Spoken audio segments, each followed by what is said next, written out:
Kemudian matahari yang lama ini pun Allah hindarkan, diganti dengan matahari yang baru dan hanya beberapa jengkal di atas kepala. Maka banyak orang tenggelam dengan keringatnya masing-masing di antara mata kaki, lututnya, bahkan ada sampai yang hampir tenggelam dengan keringatnya. Keadaan yang sangat luar biasa yang tidak pernah dialami seorang pun di muka bumi. Bahkan ulama mengatakan, hadirin yang mulia, seandainya ada seorang ibu yang paling menyayangi anaknya, manakala keadaan huru-hara di padang mahsyar dengan panas yang luar biasa, seorang ibu akan rela menjadikan bayinya sebagai pijakan untuk berdiri.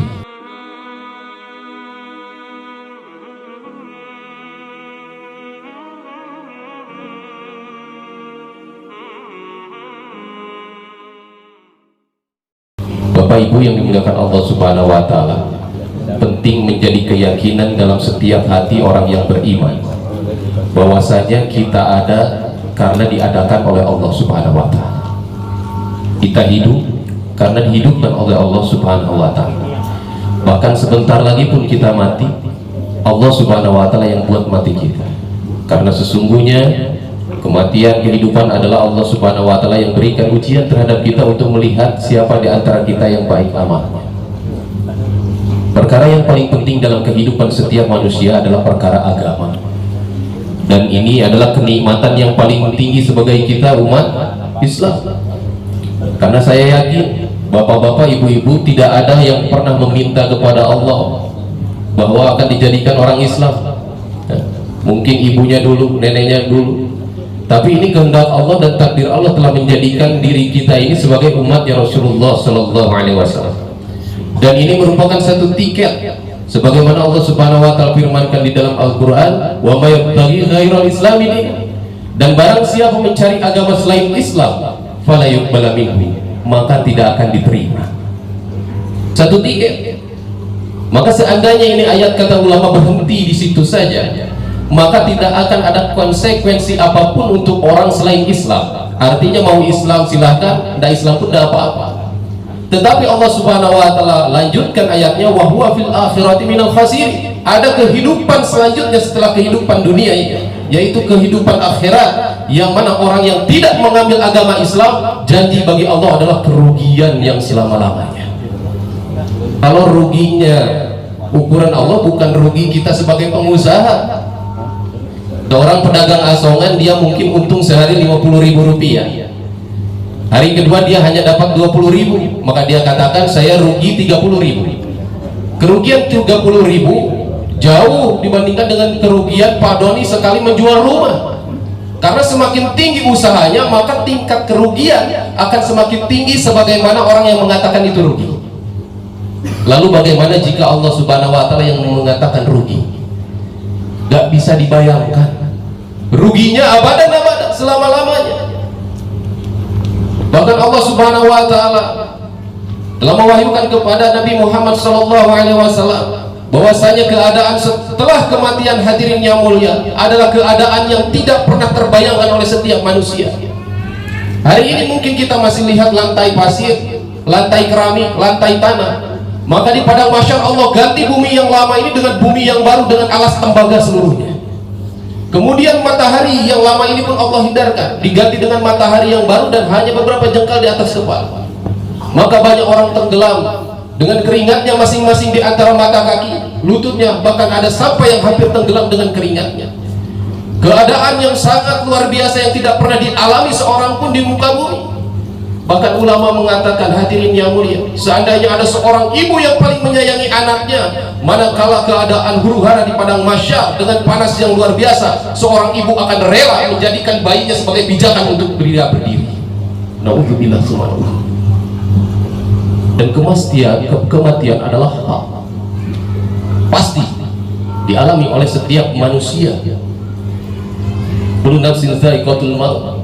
Yang bernyawa ini pasti mencicipi yang namanya kematian. Dan kematian ini hanya sebentar, tetapi dampak daripada kematian adalah selama-lamanya. Kalau Allah, bapak-bapak, ibu-ibu punya penyakit jantung, setelah gerbang kematian di akhirat udah nggak ada lagi yang sakit jantung. Ibu-ibu, bapak-bapak sakit paru-paru, lewat gerbang kematian sudah nggak ada lagi sakit paru-paru. Tetapi kalau sakit iman, maka dampaknya neraka selama-lamanya. Penyakit yang luar biasa hadirin yang mulia yang dialami setiap manusia adalah pengeroposan keyakinan kepada Allah Subhanahu wa taala.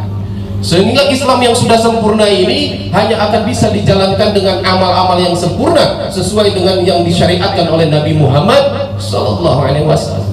Sehingga nilai iman ini mahal. Bapak-bapak, ibu-ibu bisa datang bersilaturahmi, mengirimkan doa. Ini mahal, butuh iman yang besar. Tidak semua orang bisa diberikan kekuatan. Hadirin yang muliakan Allah Subhanahu wa taala. Bahkan Allah Subhanahu wa taala yang memberikan nilai terhadap iman itu seperti apa? Disebutkan dalam surat Al-Imran, "Innal ladzina kafaru wa matu wa hum kufarun fala yuqbala min ahadihim mil ardi dhahaban walau iftadan." Sesungguhnya orang kafir yang mati membawa kekafiran mereka. Dan sekiranya di antara mereka ada yang memiliki emas sepenuh bumi, kemudian dijadikan jaminan untuk menebus orang kafir tersebut, maka jaminannya tidak akan pernah diterima oleh Allah. Allah buat tamsil, buat perumpamaan emas sepenuh bumi. Coba kira-kira ibu-ibu, bapak-bapak, ayah dia nunggadung emas 2 kilo di bumi nak? Daya 1 gram emas sekarang berapa? 600, ada sampai 1 juta. Kalaulah satu pintu ini ditimbang hadirin yang mulia, bisa jadi 50 kilogram.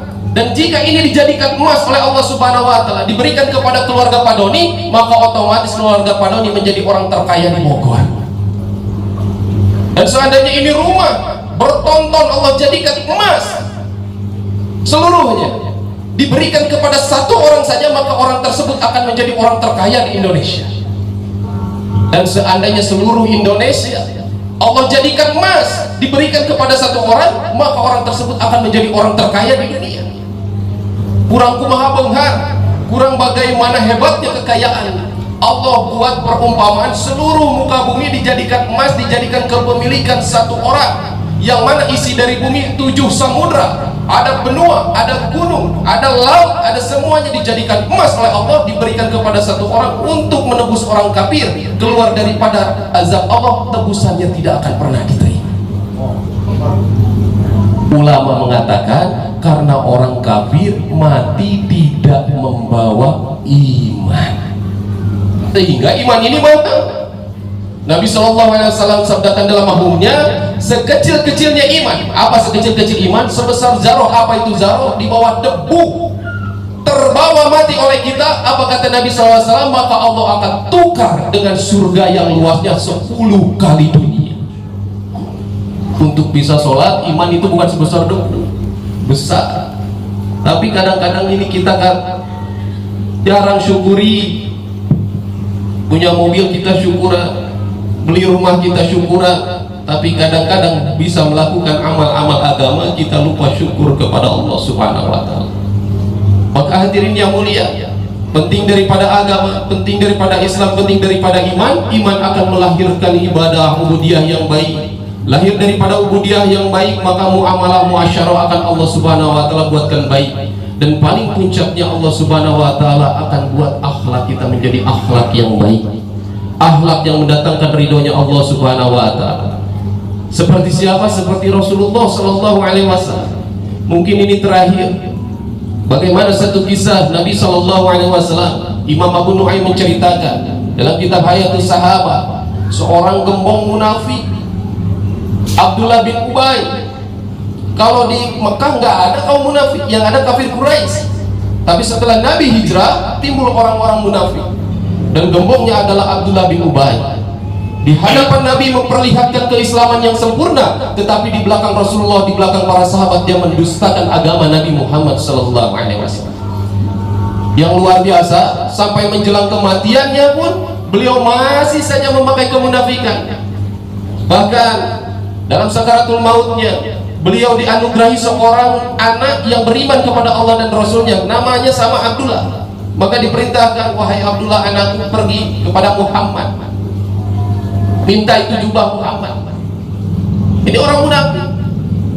Maka itu Abdullah melihat orang tuanya tokoh munafik yang hampir meninggal, pergi kepada Rasulullah sallallahu alaihi wasallam.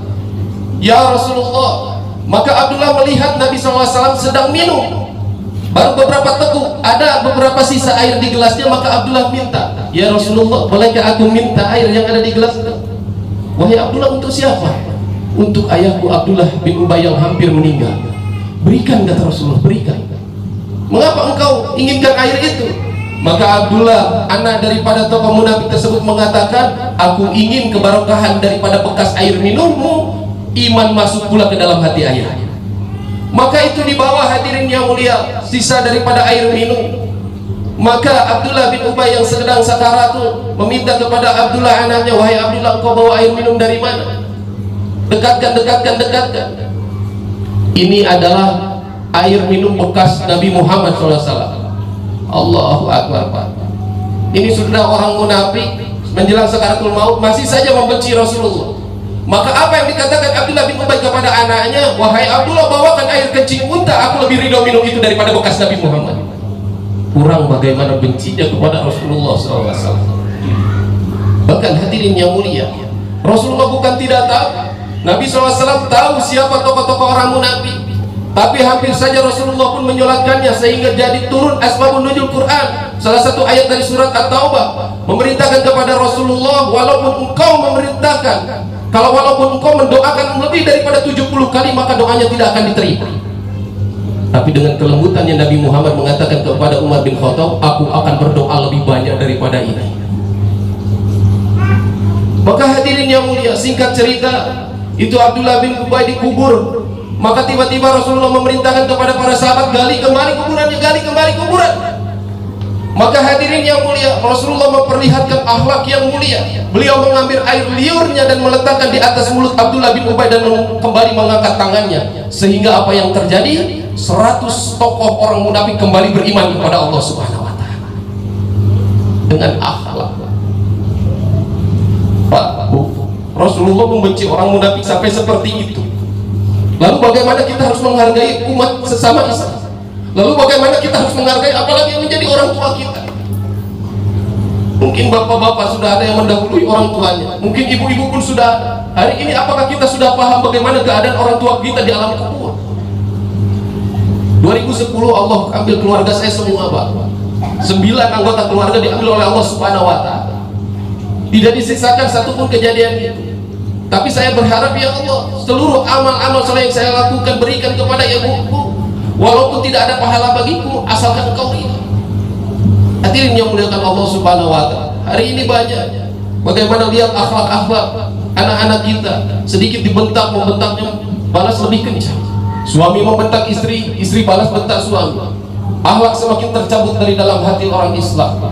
Maka hadirin yang muliakan Allah Subhanahu wa Ta'ala, sesungguhnya Allah Subhanahu wa Ta'ala menghendaki bagaimana akhlak-akhlak kita adalah meniru akhlaknya Rasulullah Sallallahu Alaihi Wasallam.